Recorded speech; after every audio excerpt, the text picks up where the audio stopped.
Donc bonsoir tout le monde. Donc on fait un petit point un petit peu sur la situation au niveau de l'Office du lait et de France Milbord plus précisément. Donc au niveau de l'Europe, le projet Nicholson a été voté avec pratiquement tous les amendements qui avaient été déposés ont été acceptés. Donc notamment le seuil de la limite du volume à 30% dans une OP a été remonté à 40%. Les contrats sont obligatoires pour tous les pays européens, donc ça c'est très important. Ça ne va pas laisser la possibilité à un pays de faire n'importe quoi. On a eu l'exemple de cette politique où chacun a fait ce qu'il a voulu avec les quotas. On a vu le résultat que ça a donné. Donc là c'est très important. Tous les pays vont être obligés de passer par la contractualisation et par des organisations de producteurs. Après, ils ont bien précisé au niveau du Parlement européen qu'il fallait absolument des prix équitables et ils ont rappelé plusieurs fois qu'il fallait prendre en compte les coûts de production. Donc ça c'est très important aussi. Et ils ont évoqué la création d'une agence de surveillance du marché du lait et des marges et du marché des produits laitiers. Donc on peut peut-être espérer voir dans cette agence les prémices d'une agence de régulation européenne. Donc ça c'est aussi très intéressant et très important. On voit bien quand même que tout le travail qui est fait par les producteurs de lait, membres de l'EMB, porte ses fruits. Cette agence de surveillance du marché du lait, ce qu'il va falloir faire surveiller maintenant, c'est de voir qui va rentrer là-dedans. Et bien sûr que si on prend les mêmes qu'il y a aujourd'hui dans le système du Copa-Cogeca, ça sera peine perdue. Mais je pense que vous pourrez compter sur nous pour continuer à faire le travail au niveau des parlementaires et au niveau de la Commission, pour qu'il y ait vraiment une rénovation de tout le système de gestion de la filière laitière européenne. Donc au niveau maintenant du prix du lait, on nous annonce un prix du lait dans la région Grand Ouest, Pays de Loire, de 351 € pour le mois de juillet. Donc là c'est sûr qu'on pourrait tous applaudir et tous crier victoire. Applaudir oui, parce que on ne peut pas cracher dans la soupe, hein. On connaît la situation des trésoreries des exploitations. Toute hausse du prix du lait est bénéfique au niveau de la situation des trésoreries, mais de là à dire que tout est gagné, il y a un fossé à franchir qui est encore très grand. Notamment quand on voit l'augmentation des coûts de production. Et bien sûr, quand on parle du prix du lait, il faut faire une moyenne sur l'année. C'est pas parce qu'on va être payé 350 ou 360 ou 370 pendant 2 ou 3 mois que la situation va être réglée. En plus, c'est les mois où il y aura le moins de lait. Ça va tomber en pleine période et en plein début des conséquences de la sécheresse. Donc ça va sûrement ne pas suffire pour sauver des exploitations. Les coûts de production, ils sont sortis. Déjà, on a les résultats Cogedis, donc Bretagne, 4e trimestre 2010. Il faut savoir que sur le 4e trimestre 2010, les exploitations du Cogedis ont fait un revenu global de 5,43 € pour 1000 litres. 5,43 € pour 1000 litres. Donc si on met ça sur une année, pour une exploitation de 300 000 litres, ça fait 1500 € de revenus par an. Donc là, ça se passe de tout commentaire. C'est vraiment une véritable catastrophe. Et sur les chiffres européens des coûts de production, on nous dit toujours que les Allemands sont bien meilleurs que nous.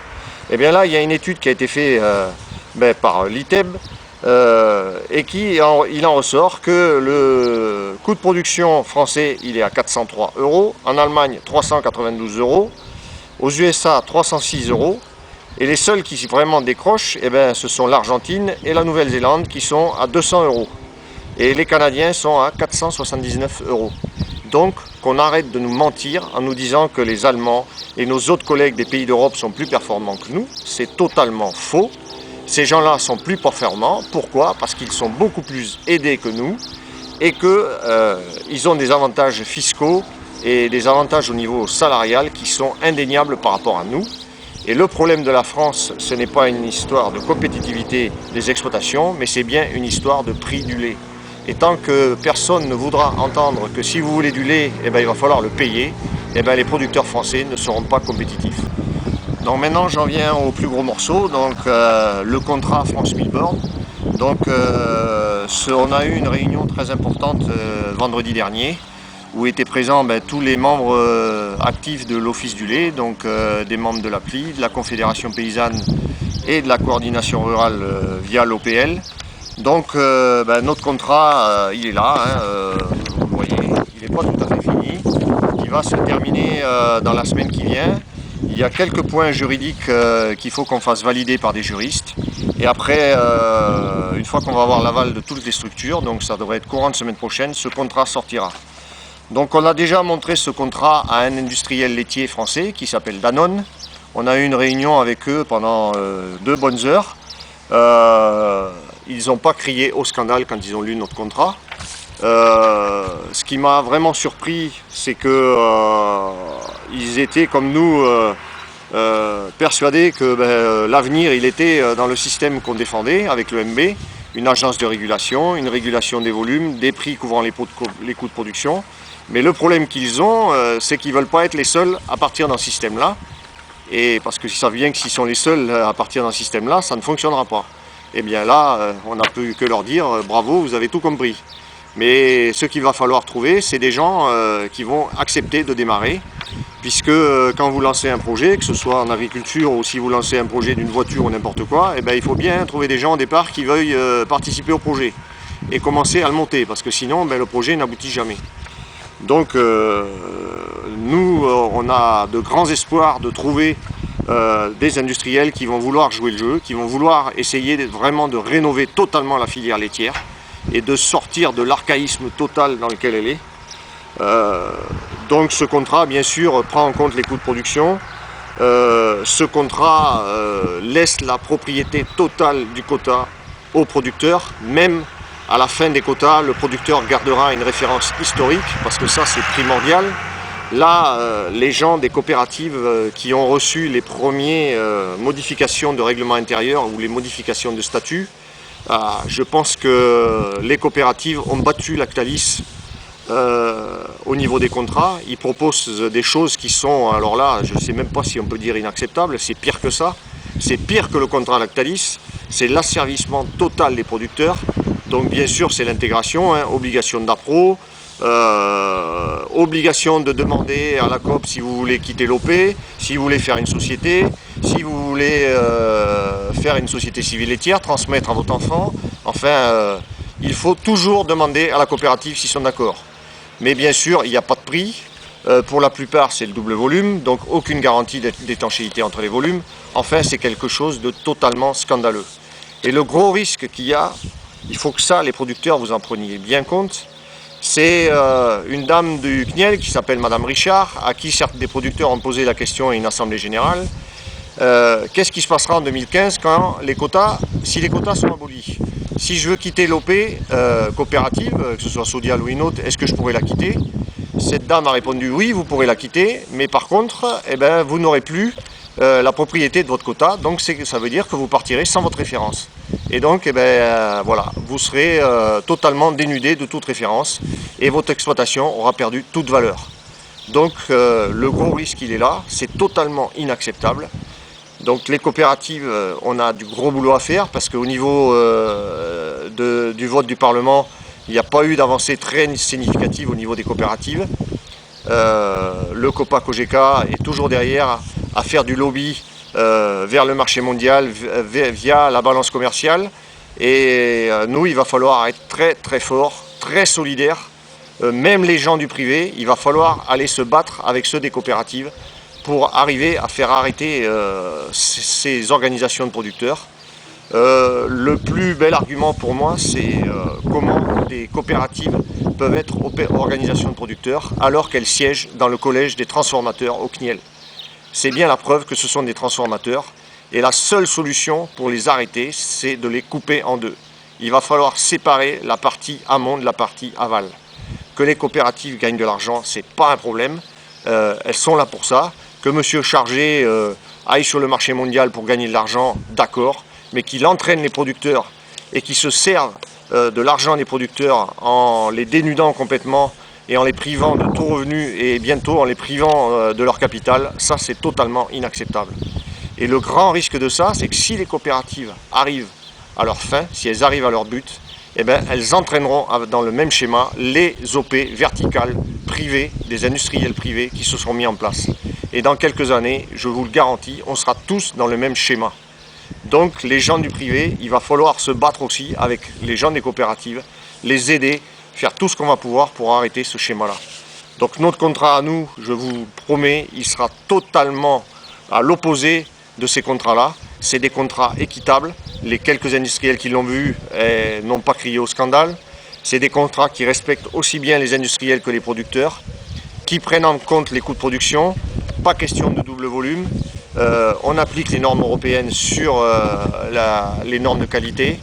Et bien sûr, on défend absolument la mise en place d'une régulation. La régulation ne pourra se faire, bien sûr, à terme que si elle est européenne, mais les choses ont l'air d'avancer à ce niveau-là au niveau de l'Europe, donc on a tout espoir d'y arriver. Patienter jusqu'à la semaine prochaine pour voir ce contrat sortir. On ira le présenter au ministère, on ira le présenter à beaucoup d'hommes politiques pour leur dire, ben voilà, ça c'est le premier contrat qui existe en France, qui a été fait par des producteurs. Parce que là, les gens qui travaillent depuis 6 ans ou plus sur la contractualisation, qui n'ont même pas été capables d'écrire un contrat de producteur, eh bien chapeau. Comment vous avez pu ne jamais écrire un contrat venant des producteurs? Vous défendez les producteurs, la seule chose que vous trouvez à faire, c'est de faire des emplâtres, de coller des pansements sur les contrats qui ont été écrits par les industriels. Donc tout ça, c'est de la cogestion. Moi, malheureusement, ou heureusement pour nous, j'ai déjà vu des ébauches de la modification du contrat Lactalis. Je peux vous dire que ce n'est que du replâtrage. Ce contrat-là, il a été refait dans la maison du CNIEL par quelques producteurs haut placés dans les organisations qui participent au CNIEL. Ils font du replâtrage juridique, mais sur le fond du problème, ils ne changent strictement rien. Comment voulez-vous qu'ils changent quelque chose puisqu'ils sont dans la cogestion la plus énorme qui existe? Donc ça sera très difficile pour eux d'arriver à quelque chose.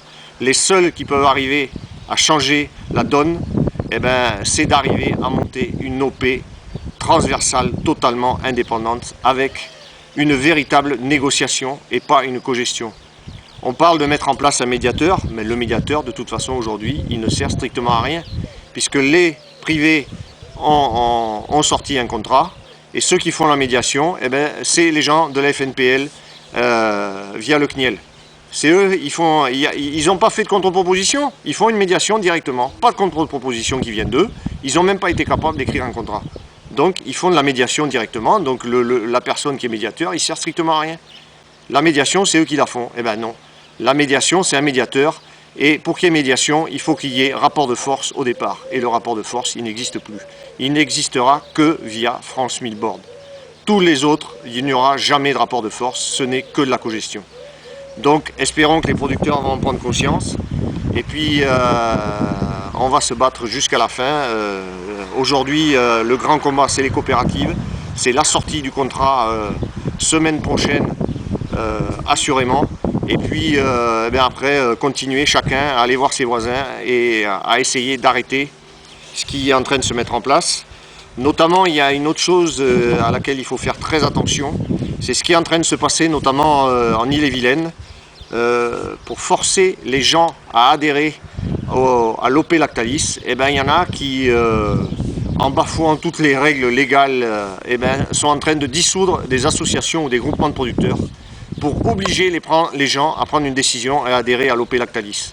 Donc ça, je voulais juste dire que c'est totalement illégal et que nous, on va bien faire jouer tous les leviers qu'on a pour arrêter ça. Donc faites bien attention, les gens qui sont dans les groupements, cette méthode-là va être appliquée un peu partout. Ils vont dissoudre les groupements pour vous obliger à adhérer à une association ou à une OP. Donc là, il va falloir mettre les hollas à tout ça. Et les gens qui sont en train de faire ça, il va falloir assumer l'entière responsabilité de ce que vous êtes en train de faire. Et le mensonge, ça a assez duré. Nous, on va rétablir la vérité là-dessus. Quand vous demandez à des gens de prendre la décision d'adhérer soit à l'OP Lactalis, soit à l'OP France 1000 Board, eh ben, la moindre des choses, ça serait de prévenir les responsables de l'OP France 1000 Board avant.